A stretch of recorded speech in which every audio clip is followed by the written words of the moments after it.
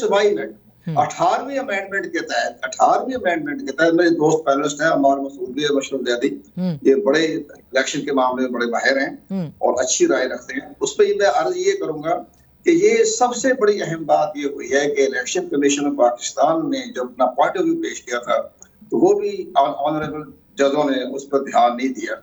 اس پہ یہ ہے کہ آپ کا ملک کے اندر 2 صوبے میں الیکشن ہو رہا ہے. ایک صوبے میں تو خیبر پختونخوا میں تو گورنر تاریخ دے گا, ایک صوبہ پنجاب جس پوری حکومت بناتا ہے پاکستان کی, جی وہ اس پہ انہوں نے میک اپ صوبہ ہے, اس کا لیے صدر مملکت تاریخ دیں گے. تو یہ کیا آپ نے فیصلہ کیا؟ آپ ڈائریکٹ آرڈر دیتے گورنر کو, کافی ابہام ہے اس پہ, مشاورت کریں اور تاریخ دیں. تو پریزیڈنٹ صاحب بیچ میں کہاں سے آ گئے؟ ہم سپریم کورٹ سے یہ سوال کرنا چاہتے ہیں.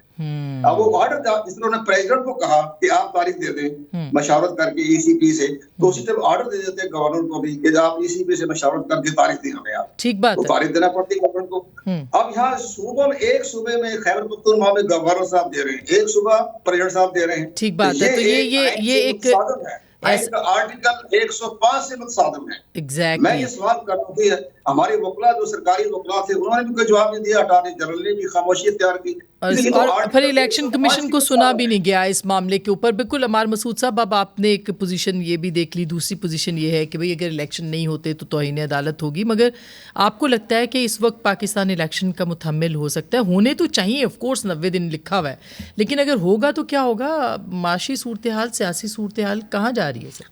دیکھیے آسما, اس میں 2-3 پہلو ہیں جو غور طلب ہیں. پہلی بات تو یہ ہے کہ اگر ہم نے آئین کو تسلیم کرنا ہے تو الیکشن 90 دن کے اندر ہونے چاہیے, اور ہم نے پہلے بھی ایک دفعہ دیکھا کہ اگر وہ 90 دن سے عرصہ زیادہ آگے جاتا ہے تو بعض اوقات وہ 11 سال تک محیط ہو جاتا ہے. لیکن ہمیں آئین کی پاسداری ضرور کرنی چاہیے, لیکن ہمیں دوسری طرف یہ بھی دیکھنا چاہیے کیا کسی ایک شخص کی ضد کی وجہ سے ہمیں ملک کے معاشی حالات کو اگنور کر دینا چاہیے؟ کیا ایک شخص جس کی اپنی اسمبلیاں تھیں, ان اسمبلیوں کو توڑنے کے بعد ان کے بعد زیادہ سے زیادہ ہوگا کہ وہ یہ اسمبلیاں جیت جائیں گے, زیادہ سے زیادہ یہی ہوگا, تو اس سارے کرائسس سے کیا حاصل ہوگا؟ اور مجھے یوں لگتا ہے, اور سارے تجزیہ کاروں کو یہی لگتا ہے کہ یہ جو فائنینشیل کرائسس بڑھ رہا ہے, یہ جو ہمارا اکنامک کرائسس بڑھ رہا ہے, اس کی بنیادی وجہ یہ انسرٹینٹی ہے. ابھی قمر دلشاد صاحب بھی فرما رہے تھے کہ ابہام ہے. یہ ابہام آج کا تو نہیں ہے, اور جب یاد رکھیے قوموں کی تاریخ میں جب ایسے لمحوں پر ابہام ہوتا ہے, اس سے افواہیں جنم لیتی ہیں, افواہوں سے خدشات جنم لیتے ہیں, خدشات سے خوف پیدا ہوتا ہے. یہ جو آج مارکیٹ میں ہو رہا ہے یہ سب اس ابہام کی وجہ سے ہو رہا ہے.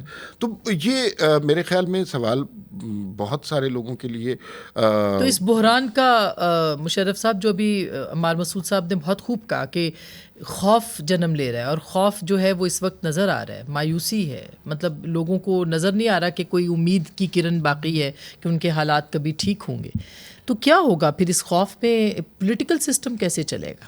میرا تو نہیں خیال آسما کہ اب اتنا زیادہ تکلف کی گنجائش رہی ہے کہ جو ناٹک ایک طرح سے ہم نے کم از کم 2006 یا 7 سے, جس میں میرا خیال ہے ہم سب نے بلیو کیا, عوام نے بھی بلیو کیا کافی حد تک, ڈفرینٹ اوقات پر کچھ لوگوں نے زیادہ بلیو کیا, کچھ نے کم, لیکن 2006-7 آنورڈز بڑا منظم طور پہ عوامی ایک فیصلہ تھا کہ یہ ایک بار پھر ہمیں باور کرانا ہوگا اس ملک کے اصل حکمرانوں کو, جنہوں نے 1999 سے لے کے 2008 تک حکمرانی کی, سامنے آ کے دلیری کے ساتھ, دلیری اس طرح سے کہ جو وہ ان کا غیر آئینی عمل تھا اس سے شرمائے بغیر بالکل کھل کے سامنے آ کر انہوں نے حکمرانی کی. تو جیسے وہ دور اپنے اختتام پذیر ہونے لگا تو اس ملک کے جو بہت سارے سیاسی اور غیر سیاسی لوگ سب اکٹھے ہوئے, ایک لائرز موومنٹ چلا, اس کے ساتھ ساتھ سیاسی جماعتیں تقریباً ساری, اور تقریباً سے مراد میری یہ کہ مجھے نہیں پتا کون سی سیاسی جماعت اس وقت اس موومنٹ کے خلاف تھی, ساری جماعتیں اکٹھی تھیں. سارے میڈیا ہاؤسز اکٹھے تھے, سارے اینکرز اکٹھے تھے, سارے اوپیڈ رائٹرز, سوائے چند کرائے کے جو اس زمانے کے جو حکمران تھے ان کے کرائے کا شاید کہنا زیادہ سخت ہے, ان کو پسند کرنے والے لوگ شاید وہ جینیونلی بھی کچھ لوگ پسند کرتے ہوں. یہ واضح ہے کہ ایسے لوگ تھے کیونکہ ان کی وفات کے بعد بھی آج تک جو ہے ان کے بارے میں تعریفی کلمات جو ہے وہ لکھے جا رہے ہیں, اور وہ لوگوں کی مرضی ہے. ایک آزاد معاشرے میں لوگ کسی طرح کی بھی رائے رکھ سکتے ہیں, ناقص اور مطلب گھٹیا ترین سوچ بھی جو ہے آئین کے خلاف تو نہیں ہے. لیکن وہ جو پورا عمل تھا, اور میں نے اس کو ناٹک کا جو 2006-07 سے شروع ہوا, اور اس عمل میں 3-4 بہت بڑے بڑے فیصلے پاکستانی عوام نے کیے, اور ان میں 18ویں ترمیم اور 7ویں NFC ایوارڈ ایک بہت اہم مرحلہ تھا. جو جنگ TTP کے خلاف, دہشت گردوں کے خلاف لڑنی تھی, وہ ایک عوامی فیصلے کو ہمارے فوجیوں نے, ہمارے دلیر فوجیوں نے جو ہے وہ لڑا. اور اس کے بعد بھی میں سمجھتا ہوں کہ اب آپ کو لگتا ہے کہ پولیٹیکل سسٹم جو ہے وہ فیصلے, اب بڑا واضح ہے کہ اب وہ جو سسٹم تھا جس میں ایک یونٹی کے ساتھ سسٹم ایک بنا ہوا تھا, وہ سسٹم اب تہس نہس ہو گیا. اب ایک چیز جو بہت واضح ہے وہ یہ کہ اس سسٹم کو تہس نہس کرنے کے لیے آپ کو صرف ایک تخریب کار چاہیے تھا. اب وہ تخریب کار جو ہے اس کو وہ بہت دلوں پر راغب وہ بھایا ہوا ہے, مطلب بالکل بہت سارے لوگ اس کو بہت پسند کرتے ہیں, اور ان کو بہت برا لگتا ہے جب اس طرح کی کوئی بات کرتا ہے. میں ان کو تخریب کار نہیں کہہ رہا, لیکن انہوں نے تخریب کی ہے اس نظام کی, کیونکہ جو بھی چیز جو سیدھی کھڑی ہوئی تھی اس کو الٹا پیش کر کے انہوں نے کہا یہ 35 پنکچر ہوئے تھے, یہ الیکشن غلط ہے, ہم 140 پتنی 200 دن کے لیے دھرنا ڈالیں گے. پھر جب وہ آ گئے اس کے بعد جو لوگ ان کو لے کے آئے تھے انہی کے منہ کہ اب میں آپ کے اوپر بھی بات کروں گا. اب جب ان کو نکالا گیا, انہوں نے کہا یہ امریکہ نے نکالا, پھر انہوں نے ظاہری بات ہے سچ بولنا شروع کر دیا. اب سسٹم جو ہے وہ تقریباً کولیپس ہے. میں بریک کے بعد کولیپس ہو چکا ہے. اب میں بریک کے بعد اس پہ مزید بات کرنی ہے کہ یہ اگر کولیپس ہوا ہے تو اب کس فارم میں سامنے آ سکتا ہے. بریک کے بعد اس پہ بات کریں گے, ہمارے ساتھ رہیے گا.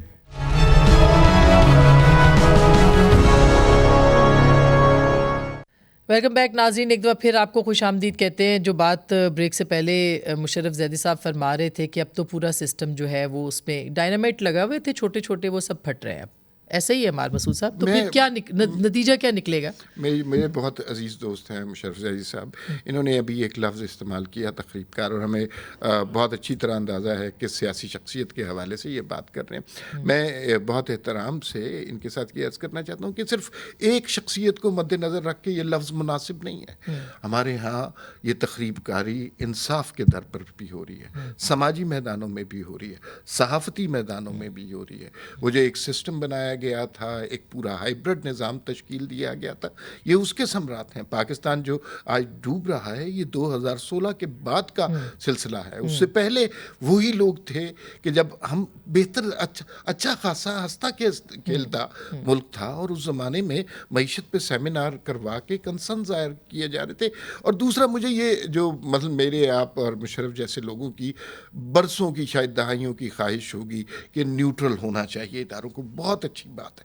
میں صرف یہ سوال پوچھنا چاہتا ہوں کہ اتنا بڑا مانسٹر کریٹ کر دیا اس سماج میں, اتنی رکاوٹیں ہر لیول پر, اخلاقی طور پر, صحافتی طور پر, سیاسی طور پر, جمہوری طور پر کریٹ کرنے کے بعد آپ کیا نیوٹرل ہو سکتے ہیں؟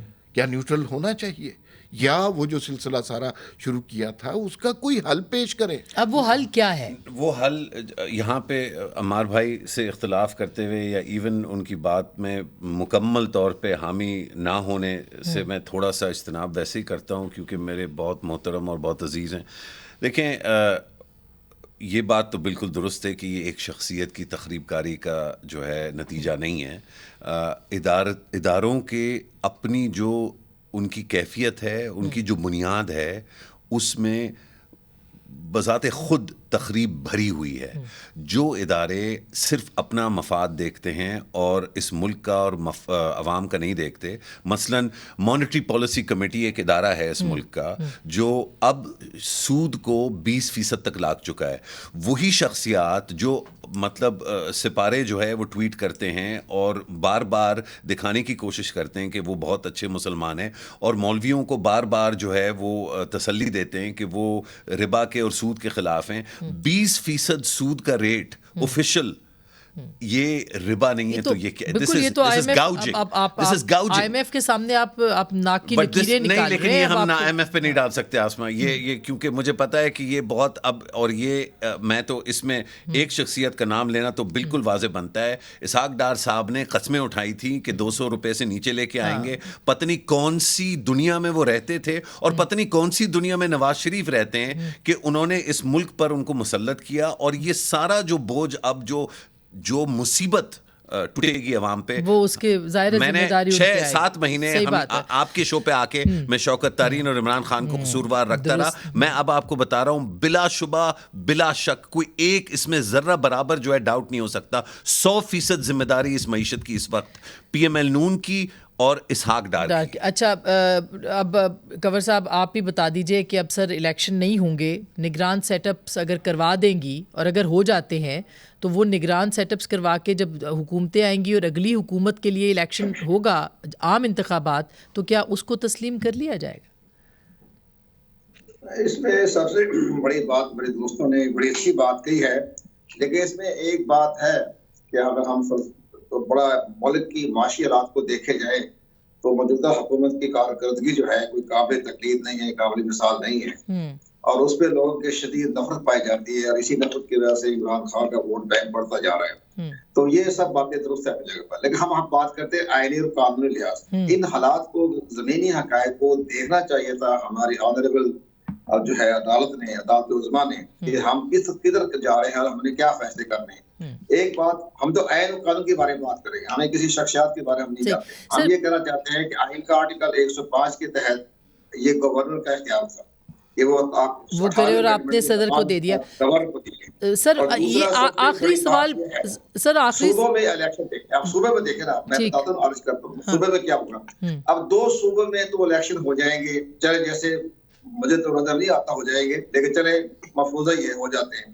تو اس میں یہ ہو جائے کہ 2 صوبوں میں جب یہ الیکشن کا ہو جاتا ہے تو 2 صوبے تو پرانی حلقہ بندی 2017 کی مقدم شماری, جس میں یہ لکھا ہوا تھا کہ یہ پروویژنل ہے جی, اور جس پہ سابق وزیر اعظم خود سائن کر کے گئے عمران خان صاحب. آئین پڑھتے ہی نہیں ہیں, آئین نہیں دیکھتے.